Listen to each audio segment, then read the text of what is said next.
example, is that if you need 500 watts to run your computer, and that's just how much energy you need to run the computer, it's all the parts demand that much, then it's wise to get 1,000 watt PS power supply, because then you're only going to be running it at 50% capacity, meaning that power supply will last a lot longer.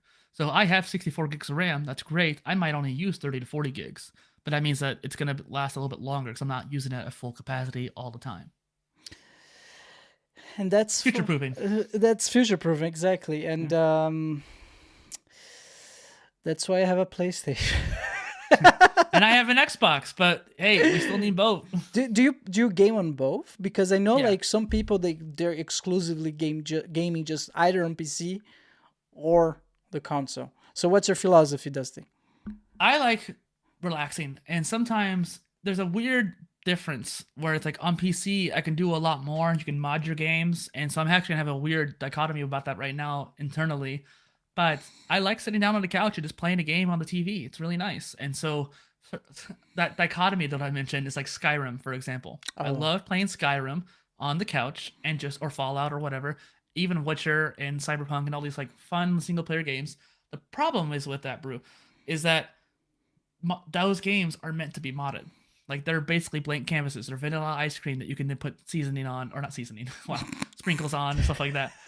And that's the thing, like you're meant to mod them to hell and back.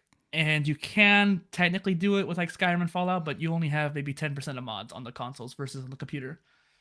And so I need to be able to play computer Skyrim in order to really get the full experience. So I was like, Man, such a good game. I remember when it came out. It came out like 2011. 2011, 2012. 11, I think is what it was, something like that. Dude, I play, I think, 3 times. I even bought the Switch version. Such an epic game. It's fun. Like the game works. works. Take that with you and whatnot. Yeah. my grandpa, he's an avid gamer. He's the one who got introduced me into gaming. To this day, I cannot believe he I think he's retired, right? So he has all the time in the world. He collect all of those fucking collectibles. What was it again? Like a shard or I don't know, a medallion. There was a collectible in Skyrim, and you had to collect all. Oh, the little purple pink things. I think so. What was it again? Yeah. Oh my god! There's like 40 of these little crystals that turn into a crown if you collect them all, but there's no map icons for them, and so yeah. Exactly. So collectibles is Skyrim in game. Just like crystals. Type in crystals. The crystals, exactly. Yeah. The Skyrim Nexus. There's no map. There's no hint. They're just like. So actually, right there, that's a mod that helps you find them, because they're in the main game. There's no icons on the map for them, so they don't tell you where they are. That mod probably does add those in, so that way you could quickly find them. Where's that? So that's another reason.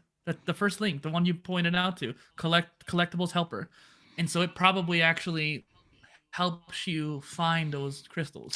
Oh, come on, that's cheating. Come on, guys. That's why people don't use it. But like, if you wanted to, you can. And that's the whole point. You could build out Skyrim the way you want to. There's one mod that I can't play the game without anymore. Really? And you'd be surprised to see what it is. Which one? It's not something you would think that would be that important. But now playing games ever since Skyrim that have this built in, I can't play Skyrim without it. It's footprints in the snow. Footprint? No, come on, you're joking. Is that? It makes such a big difference, because when you're walking around the snow and you look behind you and there's no footprints, it breaks immersion. Footprints, Skyrim. Oh my god, no, come on, really? Makes a big difference when you're playing it. Those kind of immersion mods are what I always really liked. All right, I mean. So, what kind of questions you got for me here, Bruno? About Skyrim? No, let's go back. So, we were talking about your PolyInnovation skills. So, we talked about you. Good, dude. 1 second. Let me rewind. You said you have like 3 main themes that you are like a pro at. One of them is tech. The second one is Skyrim mods. Of course, no, I'm joking. Which one are the other 2?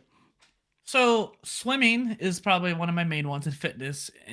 Like swimming's the main, then fitness kind of on the side there, because I was a personal trainer as well. But the swimming, aquatic fitness is more my expertise. And then